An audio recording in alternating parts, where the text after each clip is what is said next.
안녕하세요. 오늘은 드디어 오행의 마지막 수입니다. 한자로 물수자를 씁니다. 수는 단순히 물이라는 물질이 아니에요. 물이 흐르고 존재하는 방식, 그 이치 자체를 상징하는 기운입니다. 수는 오행의 순환에서 마지막에 위치합니다. 그런데 마지막이라고 해서 끝이 아니에요. 수는 다시 목에 놨습니다. 물이 나무를 자라게 하듯이요. 오행의 순환이 완성되는 지점이 바로 수이고, 동시에 다음 순환이 시작되는 씨앗도 수 안에 담겨 있습니다. 오늘 강의를 통해 그 깊은 이치를 함께 살펴보겠습니다. 오행의 흐름에서 수의 위치를 먼저 짚고 가겠습니다. 목이 봄, 화가 여름, 토가 환절기, 금이 가을이라면 수는 겨울입니다. 가을에 수렴되기 시작한 에너지가 겨울에 가장 깊은 곳으로 내려앉습니다. 땅 위에서는 아무것도 자라지 않는 것처럼 보이지만 그 안에서 다음 봄을 준비하는 시간이 바로 겨울이자 수의 시간이에요. 수를 이해하려면 물이 어떻게 존재하는지를 깊이 생각해 보셔야 합니다. 강물, 바닷물, 고여있는 연못, 땅 밑으로 스며드는 지하수. 이 모든 것이 수예요.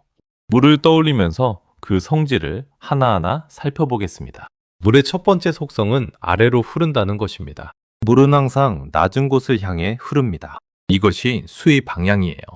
이 내려가는 성질, 침잠하는 기운이 수의 첫 번째 본질입니다. 그래서 수의 기운에는 내면으로 향하는 힘, 깊이 들어가는 힘이 담겨 있어요. 내면 세계, 심층, 무의식과 연결되는 것이 수입니다. 두 번째로, 물은 어떤 그릇에도 담깁니다. 둥근 그릇에 담으면 둥그러지고 네모난 그릇에 담으면 네모가 되죠. 물은 자신의 형태를 고집하지 않습니다. 이 유연하게 변하는 성질이 수의 두 번째 속성이에요. 금이 자신의 형태를 단단하게 지키는 기운이었다면 수는 상황에 따라 자유롭게 변합니다. 이 유연성은 지혜와 연결됩니다. 상황을 읽고 흐름에 맞게 자신을 조율하는 능력이 수의 기운에서 나와요. 세 번째로, 물은 모든 것을 담고 저장합니다. 바다를 생각해 보세요. 강물도, 빗물도, 녹은 눈도 결국 바다로 흘러들어갑니다. 바다는 그 모든 것을 받아들이고 저장합니다. 수는 오행의 끝에서 지금까지 흘러온 모든 기운을 받아들이고 저장하는 역할을 합니다. 이 저장하는 성질이 수의 세 번째 본질이에요. 그래서 수는 기억, 잠재력, 가능성을 품는 기운과 연결됩니다. 눈에 보이지 않지만 안에 무언가를 담고 있는 것, 그것이 수입니다. 네 번째로, 물은 막히면 우회해서 갑니다. 바위가 있으면 돌아가고 좁은 틈이 있으면 비집고 들어가며 결국에는 앞을 가로막는 것을 넘어섭니다. 물은 정면으로 맞서지 않아요. 그렇다고 포기하지도 않습니다. 당류, 즉 단단한 것보다 부드러운 것이 결국 이긴다는 이치가 물에 담겨 있어요. 이 돌아가는 지혜가 수의 네 번째 속성입니다. 정면 충돌 대신 우회하고 무리하게 밀어붙이는 대신 때를 기다리는 것이 수의 방식이에요. 그렇다면 계절로서 수를 이해해 볼까요? 수는 겨울에 배속됩니다. 겨울이라는 계절의 본질을 생각해 보세요. 겨울에는 아무것도 자라지 않습니다. 땅은 얼어있고 나무는 잎을 다 떨어뜨렸으며 들판은 텅 비어 보입니다. 죽어있는 것처럼 보이는 계절이에요. 하지만 생명의 씨앗들이 땅 속에서 봄을 기다리고 있어요. 나무의 뿌리는 땅 아래에서 조용히 힘을 저장하고 있습니다. 곰은 동면을 하며 에너지를 축적하고 씨앗은 껍질 안에서 발화를 준비합니다. 겉으로는 멈춘 것 같지만 안에서는 가장 깊은 준비가 이루어지는 계절이 겨울입니다. 이것이 수의 이치예요. 드러나지 않지만 가장 깊은 잠재력을 품고 있는 기운. 방향이 북쪽인 것도 같은 맥락입니다. 북쪽은 태양이 가장 닿지 않는 방향이에요. 빛이 가장 좁고 가장 어두우며 가장 차가운 방향. 이러한 특징은 북쪽과 자연스럽게 연결됩니다. 인생에서 수가 상징하는 시기는 노년기입니다. 노년기를 인생의 황혼이라 하지만 수의 시각으로 보면 단순한 쇠퇴가 아닙니다. 평생을 살아오며 쌓아온 경험, 지혜, 통찰이 가장 깊게 농축되어 있는 시기예요. 겨울의 씨앗처럼 노년의 삶 안에는 다음 세대로 이어질 가장 소중한 것들이 담겨 있습니다. 화려하게 빛나는 시기는 아니지만 가장 깊은 지혜가 자리 잡는 시간이 수의 인생입니다. 다른 상징들도 살펴볼까요? 수의 색은 흑색, 즉 검은색과 짙은 남색 계열입니다. 왜 검은색일까요? 두 가지 이치가 있습니다. 첫째, 깊은 물의 색입니다. 맑은 개울물은 투명하지만 깊은 바다는 검게 보입니다. 빛이 닿지 않는 깊이, 그 안을 알 수 없는 어둠이 수의 색이에요. 둘째, 겨울밤의 색입니다. 가장 길고 어두운 밤, 빛이 가장 줄어드는 계절의 색이 검은색입니다. 검은색은 모든 것을 담고 있는 색이에요. DJ 이론으로 보면 흰색은 모든 빛이 반사된 색이고 검은색은 모든 빛을 흡수한 색입니다. 모든 가능성을 안에 흡수해서 담아두는 것, 그것이 수의 이치와 연결됩니다. 연부상으로 수는 신장과 방광에 배속됩니다. 한의학에서 신장은 단순한 비뇨기관이 아닙니다. 신장은 정을 저장하는 기관으로 봐요. 정이란 생명의 근본 에너지, 즉 태어날 때부터 갖고 오는 선천의 기운과 평생 살면서 축적된 에너지의 총합입니다. 다시 말해 신장은 우리 몸에서 가장 깊은 곳에 가장 소중한 것을 저장하는 역할을 합니다. 이것이 수의 가장 깊은 곳에 잠재력을 저장하는 이치와 정확히 일치합니다.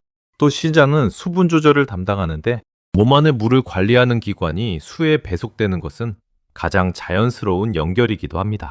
수의 기운에 문제가 생기면 허리와 무릎이 약해지거나 귀 울림이 생기거나 탈모, 노화가 빨라지는 증상으로 나타날 수 있다고 봅니다.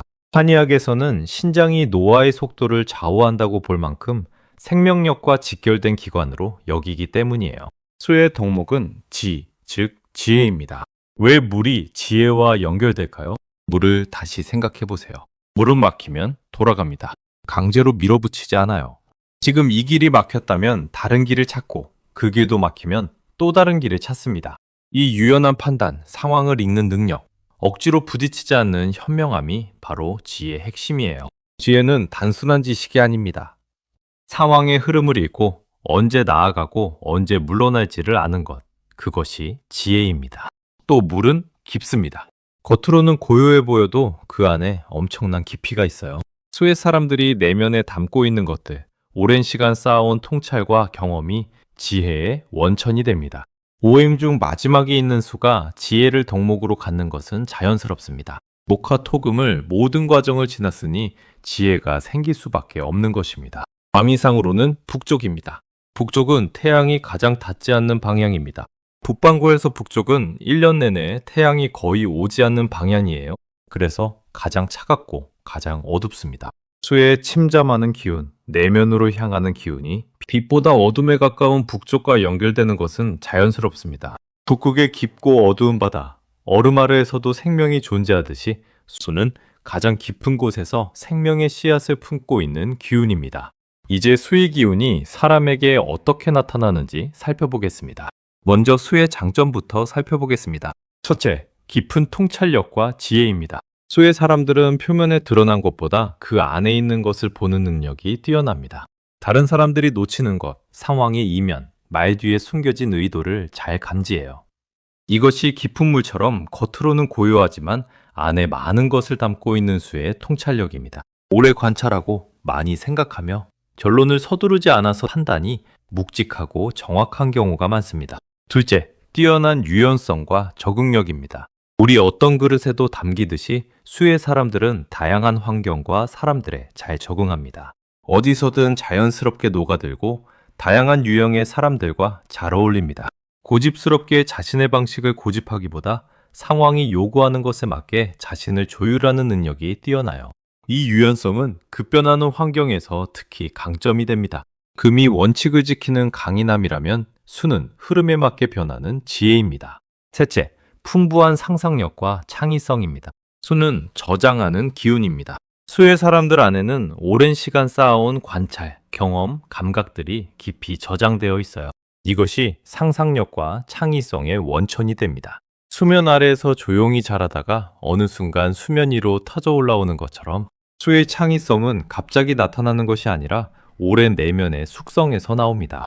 예술가, 작가, 철학자 중에 수의 기운이 강한 사람들이 많은 것은 이 때문이에요.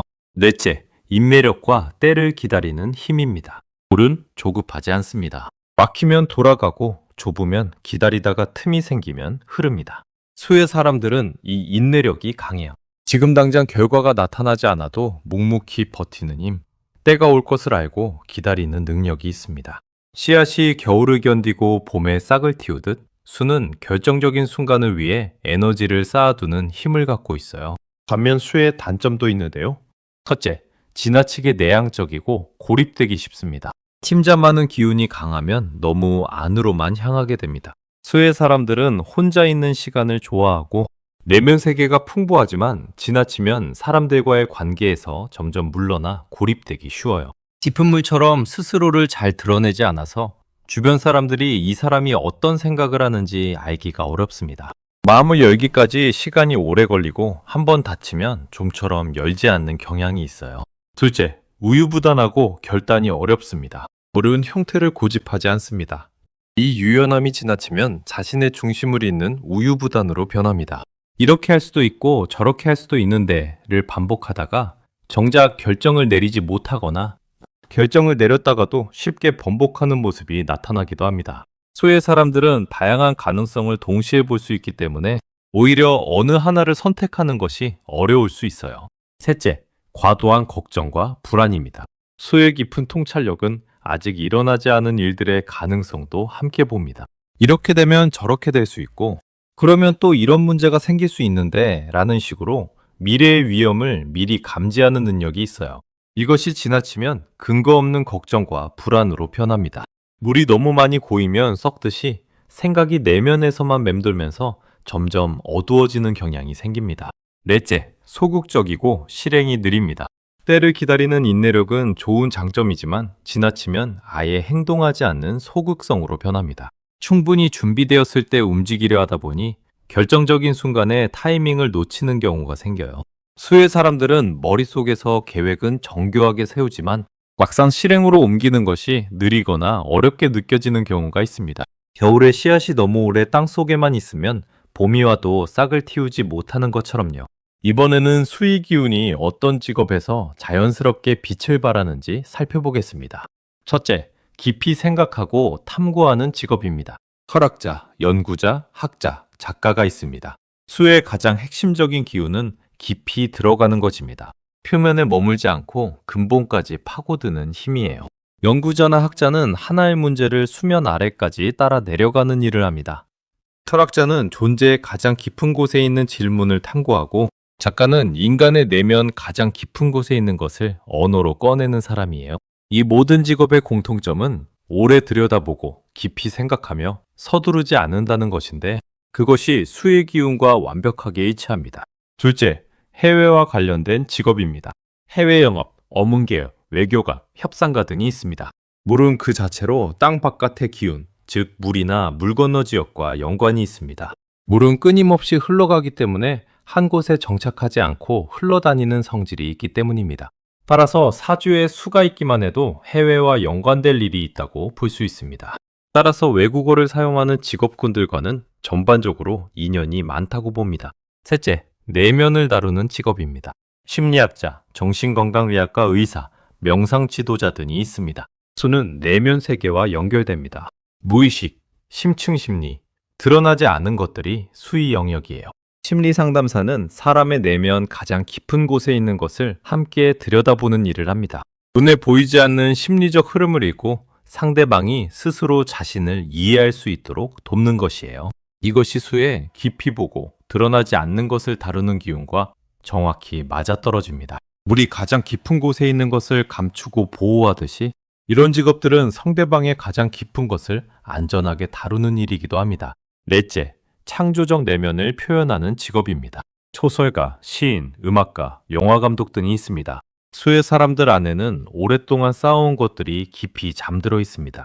그것이 어느 순간 수면 위로 떠오를 때 강렬한 예술적 표현이 됩니다. 소설가는 인간 내면의 가장 어두운 곳까지 들어가서 이야기를 건져 올리고 시인은 언어로 표현하기 어려운 감각과 감정을 건드립니다. 영화감독은 현실 아래에 있는 것들, 보이지 않는 것들을 화면에 담아내죠. 수의 풍부한 내면 세계와 상상력이 이런 창조적 작업에서 가장 강하게 빛납니다.